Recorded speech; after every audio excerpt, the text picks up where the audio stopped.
Covid lockdown കാലത്തേതെന്ന പോലെ കഴിഞ്ഞ ദിവസം സമൂഹ മാധ്യമങ്ങളിൽ വൈറലായ ഒരു ദൃശ്യത്തെക്കുറിച്ചാണ്.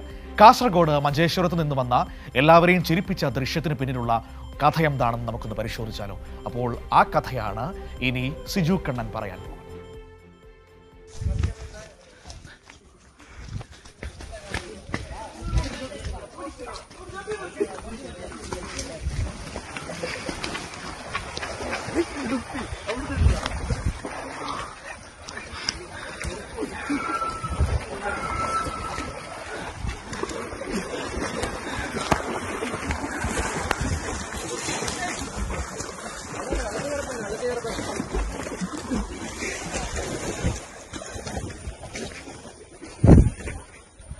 കോവിഡ് ലോക്ക്ഡൗൺ കാലത്തെ ഓർമ്മിപ്പിക്കുന്ന ഒരു ദൃശ്യമാണിത്. കാസർഗോഡ് മഞ്ചേശ്വരത്ത് നിന്നുള്ളതാണ് ആ ദൃശ്യം. ഈ ദൃശ്യത്തിന് പിന്നിലെ കഥ എന്താണെന്ന് നോക്കാം.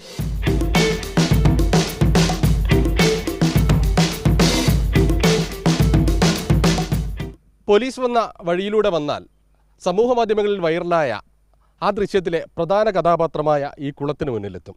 ഏതായാലും കുളത്തിലിപ്പോൾ കുളിക്കുന്ന ആളുകളില്ല, കുറച്ച് നാട്ടുകാർ ഇവിടെയുണ്ട്. ആ ദൃശ്യത്തിന് പിന്നിലെ കഥ എന്താണെന്ന് നമുക്ക് നാട്ടുകാരോട് തന്നെ ചോദിക്കാം. സമൂഹ മാധ്യമങ്ങളിലാകെ ഈ കുളവും അതിൽ കുളിക്കുന്ന കുറേ ആളുകളും ഓടുന്നതും പോലീസും എല്ലാമാണ് കാണുന്നത്. ആ ദൃശ്യം വളരെ വൈറലായിട്ടുണ്ട്. എന്തായിരുന്നു സംഭവിച്ചത്? അത് ഞങ്ങൾ മഞ്ചേശ്വര പഞ്ചായത്തിൽ 6ാം വാർഡിലുള്ള ഒരു സ്ഥലമാണിത്.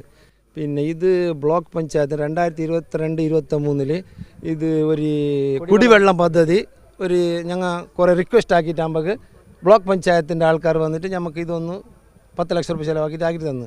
പക്ഷേ നെക്സ്റ്റ് അതിൻ്റെ പിന്നത്തെ പണിയൊന്നും എടുത്തിട്ടില്ല. എന്ന് തന്നെ ഒരു ഷെഡാണ്, പിന്നെ ഒരു പൈപ്പ് ലൈനാണ്, ഈ 10 വീട്ടിലേക്ക് വെള്ളം പോകുന്ന വ്യവസ്ഥ ആക്കിയിട്ടില്ല. അതിങ്ങനെ കിടന്നിട്ടുണ്ടായിരുന്നു. അപ്പോൾ ഈ നാട്ടുകാർ ഈ പുറത്തെ ആൾക്കാർ വന്നാൽ കുളിക്കുവാൻ നല്ല സ്ഥലമായിട്ട് എല്ലാം കുളിക്കാൻ വന്നു. അതെല്ലാം വൈറലായി.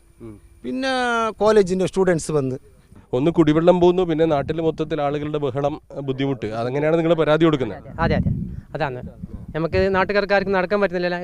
വയലിൽ നടക്കുന്ന പെണ്ണുങ്ങളെല്ലാം കുറേ വരുന്നുണ്ട്. അപ്പോൾ ഇവരുടെ എങ്ങനെ കുളിക്കുമ്പോഴൊക്കെ അവർക്ക് ഡ്രസ്സെല്ലാം മാറ്റി കുളിക്കുമ്പോഴൊക്കെ അവർക്ക് ഒരു ഇതല്ലേ. അങ്ങനെ കുറേ ഞങ്ങളുടെ അടുത്ത് പറഞ്ഞ്, അപ്പോൾ നമുക്ക് അവരുടെ അടുത്ത് പറയുമ്പോഴേക്ക് നമ്മളടുത്ത് മേൽക്കായിരുന്നു അവർ. അതുകൊണ്ട് ഞങ്ങൾ അതിനെ പറഞ്ഞില്ല. പിന്നെ പോലീസിൽ ഇടപെട്ട് അങ്ങനെ പോലീസ് വരുമ്പോഴേക്കാണ് അത് ഓടുന്ന ഒരു ഇത് സംഭവം ഉണ്ടായത്. അപ്പോൾ വളരെ വൈറലായ ആ ദൃശ്യം പകർത്തിയ ആൾ കൂടിയുണ്ട്. എന്താ പേര്? റുഫൈസ്. എങ്ങനെയാണ് ആ ദൃശ്യം പകർത്തിയത്? പോലീസിൻ്റെ ബാക്കിൽ ക്യാമറ എടുത്തുകൊണ്ട് വന്നതാ. അപ്പോൾ ഈ വീഡിയോ കിട്ടിയതാ. ആദ്യം ഒരു പ്രാവശ്യം പോലീസ് വന്നപ്പോൾ വീഡിയോ എടുത്തായിരുന്നു. പക്ഷെ അത് വൈറലായില്ല. അത് പിന്നെയും വന്ന് ആൾക്കാർ കുളിക്കാൻ തുടങ്ങി. പിന്നെ പോലീസ് വരുന്നത് കണ്ട് ഞാൻ വീഡിയോ എടുത്തതാ. അത് വൈറലായി. ഇപ്പോൾ ആൾക്കാരൊന്നുമില്ല, നമുക്കൊരു സമാധാനമുണ്ട്. അതിനുശേഷം ആരും വന്നിട്ടില്ല? ഇല്ല, ഇതുവരെ ആരും വന്നില്ല. ഇത് വൈറലായിരിക്കാം. അപ്പോൾ നിങ്ങളുടെ ഒരു ആവശ്യം എന്ന് പറയുന്നത് ഇതൊരു നല്ല കുടിവെള്ള പദ്ധതിയായിട്ട് മാറ്റണം. അതിൽ ഒരു കൃത്യമായി ആ കാര്യങ്ങൾ നടക്കുന്നില്ല എന്നുള്ളതാണ് നിങ്ങളുടെ ആശങ്ക. സർക്കാർ അതൊന്നും അതിലേക്ക് വേണ്ടി ഒരു മഞ്ചേശ്വര പഞ്ചായത്ത്, ബ്ലോക്ക് പഞ്ചായത്ത് എല്ലാം ഒന്നിച്ചിട്ട് നമുക്ക് ഇതിനെ കുടിക്കുന്ന ഒരു പൈപ്പ് ലൈന്, പിന്നെ ഒരു ഷെഡ്, ഇതെല്ലാം ആക്കിയിട്ട് ഒന്ന് നമുക്ക് നാട്ടുകാർ ഉപകരിക്കണം. അത്രേ ഉള്ളൂ. ഇത്ര പൈസ ചെലവിട്ടിട്ട് ഇതാക്കിയിട്ട് കാര്യമില്ലല്ലേ. ഈ കുളിച്ചിട്ട് ഇത് പോകുന്നതല്ലേ. അതുകൊണ്ട് കുടിവെള്ളം നമുക്ക് അതിന് ശരിയാക്കി തരണം. അതാണ്, അത്രേ ഉള്ളൂ. അപ്പോൾ ഇവരുടെ കുടിവെള്ളത്തിലായിരുന്നു കുളി. അതിൻ്റെ ഭാഗമായാണ് ഇവർ പരാതി നൽകിയത്. ആ പരാതിയുടെ അടിസ്ഥാനത്തിൽ പോലീസ് എത്തിയ ശേഷമുള്ള ദൃശ്യങ്ങളാണ് കണ്ടത്. ഏതായാലും ചെറുപ്പക്കാരോട്, യുവാക്കളോട് പറയാനുള്ളത്, നിങ്ങൾക്ക് കൂട്ടം കൂടാം, ഒരുമിച്ച് സന്തോഷിക്കാം, ആഘോഷിക്കാം, ഒരുമിച്ച് കുളിക്കാം. പക്ഷേ നാട്ടുകാരുടെ കുടിവെള്ളം മുട്ടിച്ചാവരുത് നിങ്ങളുടെ കുളിയും ആഘോഷവും എന്ന് മാത്രമാണ് പറയാനുള്ളത്.